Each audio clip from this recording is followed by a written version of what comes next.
அஸ்ஸலாமு அலைக்கும் வரஹ்மத்துல்லாஹி வபரகாத்துஹு. அல்ஹம்துலில்லாஹ் வஸ்ஸலாத்து வஸ்ஸலாமு அலா ரசூலில்லாஹ் அம்மா பஅத். இன்னைக்கு பெரும்பான்மையான மனிதர்களிடத்தில் நாம் பேசும் பொழுது அவர்கள் சொல்லக்கூடிய வாசகம் என்னவென்றால், நான் எவ்வளவு நேர்மையாக நடந்தாலும்,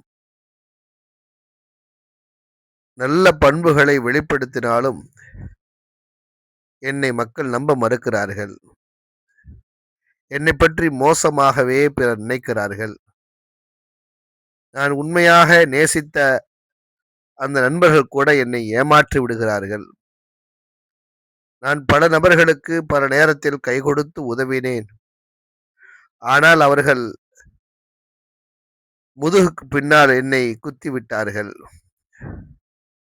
என்றெல்லாம் மக்கள் புலம்புவதை நாம் பார்க்கிறோம். அருமை சகோதர சகோதரிகளே, பெரும்பான்மையான மக்களுடைய சிந்தனை இதுவாகத்தான் இருக்கும். ஒரு விதமான ஸ்ட்ரெஸ்ஸில் இருக்கிறார்கள். பணிபுரியக்கூடிய இடங்களாக இருக்கட்டும், சமூகத்தில் மக்களோடு பழகக்கூடிய நிலையில் இப்படிப்பட்ட ஒரு நிலையை அவர்கள் அடைவார்கள். இதற்கு இஸ்லாமிய மார்க்கம் சொல்லக்கூடிய தீர்வு என்ன? அன்பு சகோதர சகோதரிகளே, உங்கள் நேர்மையை, உண்மையான பண்புகளை அறியாதவர்களை அல்லாஹ்விடத்தில் நீங்கள் விட்டுவிடுங்கள். உங்களை பற்றி மோசமாக நினைத்தவர்களை அல்லாஹ்விடத்தில் விட்டுவிடுங்கள்.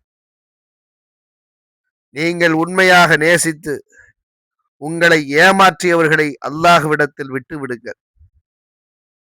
நீங்கள் கை கொடுத்தவர்கள், ஆனால் உங்களையே பின்னால் இருந்து குத்தியவர்களை அல்லாஹ்விடத்தில் நீங்கள் விட்டு விடுங்கள். நீங்கள் வீழும் வரை காத்திருந்து உங்களை விட்டு சென்றவர்களை அல்லாஹ்விடத்தில் விட்டு விடுங்கள். உங்களை தரக்குறைவாக நினைத்தவர்களை அல்லாஹ்விடத்தில் விட்டு விடுங்கள். உங்கள் தேவைகளின் போதும் கஷ்டங்களின் போதும் உங்களை கைவிட்டவர்களை அல்லாஹ்விடத்தில் விட்டு விடுங்கள். அடுத்தவர்களிடம் உங்களை குறித்து தரக்குறைவாக பேசியவர்களை அல்லாஹ்விடமே விட்டு விடுங்கள். நீங்கள் அவர்களை வெறுக்க வேண்டாம். ஏனெனில் வெறுப்பு அன்புக்கும் மன்னிப்புக்கும் எதிரான ஒரு உணர்வாகும். காலம் ஒரு நாள் நிச்சயம் அவர்களுக்கு பதில் சொல்லும். ஆகவே அவர்களை அல்லாஹ்விடத்திலேயே விட்டு விடுங்கள். நீங்கள் யார், உங்கள் உண்மை என்ன, உங்கள் மதிப்பென்ன என்பதை நிச்சயம் அவர்களுக்கு அல்லாஹ் உணர்த்துவான். உங்கள் நிலைமைகளை எதுவாக இருந்தாலும் அனைத்திற்கும் அல்லாஹ்வுக்கு நீங்கள் நன்றி செலுத்துங்கள். பொறுமையாக இருந்து அல்லாஹ்விடத்தில் உதவி தேடுவதை தவிர வேறு எதுவுமே பயன் தராது.